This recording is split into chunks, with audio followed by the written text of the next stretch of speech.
Amy. I'm Samiksha. I'm Steve. So our project is a precursor mission to the asteroid redirect mission.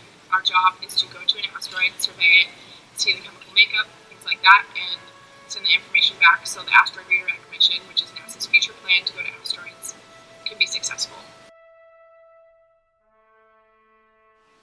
So we looked at some of the potential stakeholders for our mission and came up with NASA and their researchers, subcontractors of NASA like Boeing, Lockheed, future astronauts, and international space agencies like the ESA.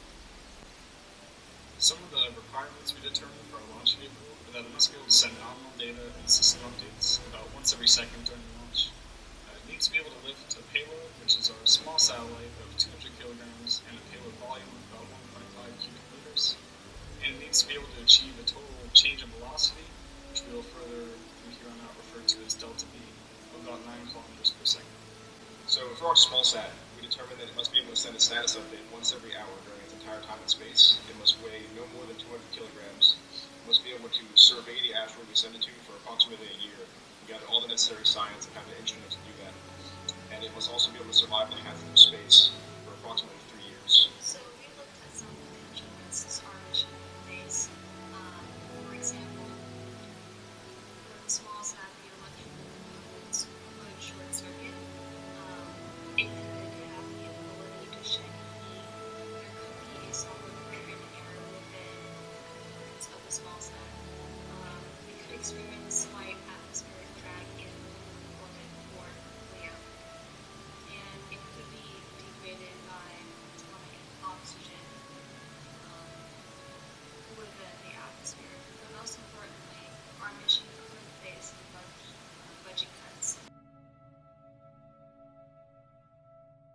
So in order to begin designing our mission, we first had to select an asteroid to send our small sat to. And there were a few candidates, but the one we ended up deciding on was Bennu. And the reason we chose Bennu was because it's fairly close to the Earth. It's the subject of many future NASA missions that are coming up that are involve asteroids. And another interesting thing about Bennu is that it's a possible Earth impactor, which means that sometime in the future, it's possible that the orbits of Bennu and the Earth could overlap and Bennu could collide with the Earth.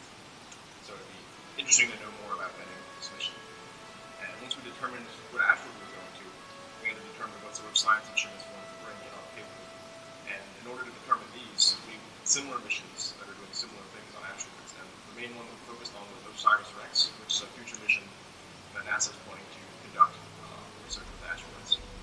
And some of the science instruments on OSIRIS-REx that we will be installing on our satellite will be the Polycam, which is a very high-definition camera that will be able to take pictures of Bennu that we can't get from Earth, and various spectrometers that will allow us to determine the chemical makeup of the regolith on Bennu, and then a space telecom that allows us to determine the gravity fields and other sort of fields going on around Bennu. And once we determined these scientific instruments, we use those to calculate our payload mass, and then from there we can go on to design the rest of our rocket around that. In calculating delta V, we chose the launch site closest to the Earth's equator in order to get the most help from the Earth's rotation. So being close to the equator gives us the most benefit from the angular velocity that the Earth has when it spins. So we chose a launch site of French Guiana. We plan to partner with the ESA in order to launch from there, since it's the closest location we can get to the equator. The inclination we plan to launch at will close to 22 degrees. This is in order to offset the tilt of the Earth's orbital axis, which will get us in the plane of the sun's ecliptic. That way we can successfully get in orbit with Bennu. To perform a moment transfer from lower orbit to the orbit of Bennu around the sun, this will put us in the right place in order to make our observations of the asteroid. Now, when going through this process, we considered either sending the satellite back to Earth and trying to land, and we also considered sending it to a graveyard orbit or just become space junk. But ultimately, we considered to go with neither of these and just send it off into the solar system, because this would become a much larger fuel requirement in order to generate this extra delta V. So it adds an extra cost and extra complications to the mission that we didn't feel was needed. So our next step in the design process was looking at how many stages our rocket should have. So when looking at our payload mass that we're launching into orbit, as well as our required delta V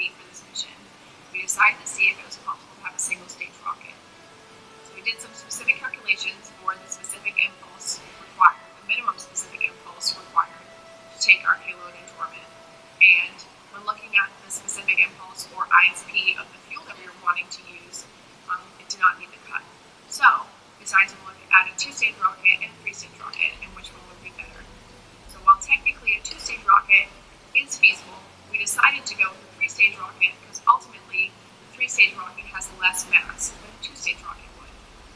And we decided to cap it at 3 stages because 4, 5, 6-stage rocket, something like that would not only increase the complexity, it would increase the mass, and simply the payoff would not be there. So we decided our ultimate final design decision would be 3-stage rocket. So we determined what propellant we should use for each stage based on where the stages would separate. So, for example, the first stage we would use RP1 or kerosene as a propellant because it's more dense than hydrogen peroxide, but it's not as dense as a solid propellant, which would mean that it would give it enough throttle to keep going. So for the second stage, we decided to use a liquid hydrogen type of propellant, and the third stage we used hydrogen peroxide propellant because in space it would give it enough power to reach the asteroid. So we determined from the types of propellants, we determined the fuel volume from multiplying the mass times density